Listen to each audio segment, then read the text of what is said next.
오스템 임플란트 상장 폐지 여부가 이달 말 결정이 됩니다. 이런 가운데 오늘 오스템 임플란트 회계 감사 결과 이 감사 의견 적정 판정이 나왔습니다. 어떤 의미가 있는지 성장기업부 정재훈 기자와 알아보겠습니다. 정 기자, 먼저 이 오스템 임플란트 횡령 사고 이후에 당국 조치가 지금 어느 정도까지 진행이 됐습니까?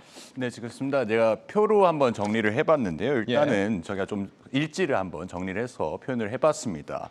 재무팀장 이모 씨가 이제 2천억 원이 넘는 금액을 횡령한 것으로 이제 발생한 것으로 나타나면서 바로 오스템 임플란트 주식 거래가 정지가 됐죠. 사안이 커서 이제 한 차례 연기가 되긴 했지만 상장 폐지 가능성을 검토하는 상장 적격성 실질 심사 대상으로 결정이 됐습니다. 실질 심사 대상이 되면서 회사는 이제 개선 계획을 제출을 하게 되는데 이를 토대로 기업심사위원회가 이제 열리게 됩니다. 여기서 이제 상장 유지와 상장 폐지, 개선 기간 부여 이렇게 세 가지 가운데 하나로 이제 기심위가 결정을 하게 됩니다. 오스템 임플란트는 지난달 28일에 이제 거래소에 개선 계획서를 제출한 바 있습니다. 기심위는 계획서를 제출받은 뒤 20영업일 이내에 결정을 해야 하는데 이 기한이 이제 이번 달 30일까지입니다. 그러니까 이달 말에 결정이 된다는 게 이 기심위 결과다 이런 거죠? 그렇습니다. 이런 와중에 오늘 나온 이 회계감사 보고서 이게 어떤 의미가 있는 겁니까? 그렇습니다. 기심위 결정에 영향을 주는 이제 감사 보고서가 나왔다고 볼 수 있는데요. 오스템 임플란트의 감사인이 인덕회계법인이 지난해 재무제표를 살펴본 결과 적정 의견을 표현한 감사 보고서를 제출을 했습니다. 이것은 이제 횡령이 문제가 되지 않는다는 게 아니라 국제회계 기준에 따라 재무제표상의 어떤 횡령 이 표시가 됐다 이런 표현이라고 보는 게 맞습니다.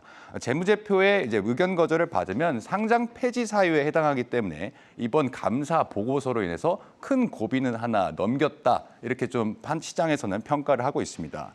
하지만 내부 회계 관리 체계에 대해서는 보시는 것처럼 부적정 의견을 받았습니다. 횡령 사건을 이제 방지할 수 있는 적합한 내부 통제 절차가 제대로 운영되지가 않았다는 겁니다. 오스템 임플란트는 내부 회계 관리 제도에 대해 부정적 의견은 상장 폐지가 아니라 투자 유의 환기 종목을 지정한다는 의미라며 앞으로 보완하겠다고 이렇게 밝힌 상태입니다. 그렇군요. 일단은 적정 의견이 나왔습니까? 이러니까 이번 감사 결과에 따라서 어쨌거나 이달 말 기심위가 이 상장 유지를 결정할 가능성이 좀 더 높아졌다 이렇게 봐야 될까요? 맞습니다. 조금 다소 긍정적으로 해석할 수 있는 여지는 있습니다. 물론 아직 불확실성이 있는 것은 사실입니다. 적정 이외의 감사 의견은 거래 재개 부담이 좀 큰 사안입니다. 감사 보고서 결과가 기업심사위원회 위원들이 상장 여부를 결정하는 근거가 되기 때문에 그 결과에 관심이 조금 모였던 거죠. 기심위는 오스템 임플란트가 내부 통제 시스템을 얼마나 개선했는지 좀 중점적으로 살펴보겠다고 이렇게 밝혔습니다. 이에 오스템 임플란트는 이번 달 이제 31일에 정기 주주총회를 좀 앞두고 있는데요. 이 사진을 보시는 것처럼 5명에서 7명으로 늘리고 사회이사도 원래 2명에서 과반 이상으로 4명으로 이렇게 늘리는 방침을 세웠습니다. 그래서 이제 사회이사를 4명까지 늘리니 우리가 좀 더 기업 투명성을 높이겠다 이런 계획인데요. 경영 투명성을 좀 위해서 감사위원회와 윤리경영위원회 등을 설치하겠다고 밝힌 상태입니다. 내부 통제 시스템 개선도 나름 노력을 좀 기울이는 걸로 보인다 이런 거네요. 그렇다면 이제 기심위 결정 이후에는 어떻게 되는 겁니까? 오스템 임플란트 주식 거래 바로 가능해지는 겁니까? 만약 기심위에서 상장 유지 결정이 나오면 그러니까 30일에 만약 발표가 나오면 31일부터 바로 거래 재개가 가능해집니다.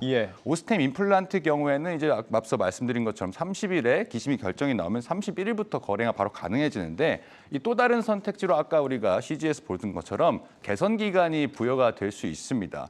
개선 기간 부여는 지금 코스닥 시장위원회에서 최대 1년까지로 정하고 있기 때문에 기간은 이제 위원회 자체에서 조금 평가를 하게 되고요.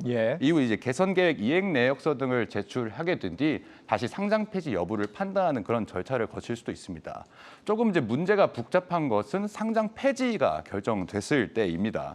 기심위 결정 뒤에 다시 코스닥 위원회로 이렇게 가게 돼서 한국거래소의 승인까지 받아야 하는데 사실 이 부분에서는 기업이 코스닥 시장위원회에서 이의 신청을 제기할 수도 있습니다. 지난 1월에 이제 신라젠 같은 경우도 이제 코스닥 시장위원회에 이의 신청을 해가지고 다시 지금 감사가 시작되고 있었거든요. 그러니까 이제 상장 폐지로 만약 결정이 되면 문제가 조금 더 복잡해진다 이렇게 좀 보시면 될 것 같습니다. 알겠습니다. 성장기업부 정재훈 기자였습니다.